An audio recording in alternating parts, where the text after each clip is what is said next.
போயஸ் கார்டன்ல வீடு வச்சிருந்த மனுஷன் இப்ப தனியா முதியோர் இல்லத்துல தங்கி இருக்காரு. மோகன் சர்மா இவரை நிறைய படங்கள்ல பார்த்திருப்பீங்க, சீரியல்ஸ்ல பார்த்திருப்பீங்க. நிறைய படங்களை இவர் ப்ரொடியூஸ் பண்ணியிருக்காரு. இவர் டைரக்ட் பண்ண படம் நேஷனல் அவார்ட்லாம் வாங்கியிருக்கு. அப்படி இருக்கும்போது சினிமால டாப்ல இருந்த மனுஷன் இப்போ ஏன் தனியா முதியோர் இல்லத்துல தங்கி இருக்காருன்னு கிளவுட் 7 யூடியூப் சேனல் சார்பா அவரை இன்டர்வியூ எடுக்க அவர் தங்கியிருந்த முதியோர் இல்லத்துக்கு போயிட்டோம். அங்க போயிட்டு அவர்கிட்ட பேசும்போதுதான் தெரிய வந்துச்சு, நல்ல சினிமா எடுக்கணும்ன்ற ஒரு ஆசையில கடனை உடனே வாங்கி ஒரு படத்தை எடுத்திருக்காரு.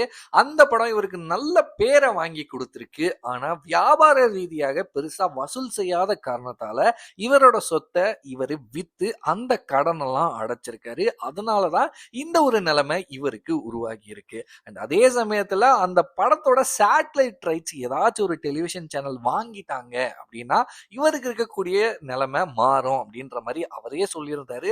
இந்த ஃபுல் இன்டர்வியூ கிளவுட் 7 யூடியூப் சேனல்ல இருக்கு. இந்த இன்டர்வியூவும் சரி, இல்ல அவரு பேசியிருந்த வேற இன்டர்வியூயும் யாராச்சும் பெரிய ஆட்கள் பார்த்தாங்கன்னா அவருக்கு ஏதாச்சும் உதவி பண்ணாங்கன்னா நல்லா இருக்கும் அப்படின்றத இந்த வீடியோ மூலியமா நான் சொல்லிக்க விரும்புறேன். அண்ட் அடுத்த வீடியோல நான் உங்களை சந்திக்கிறேன். பாய்.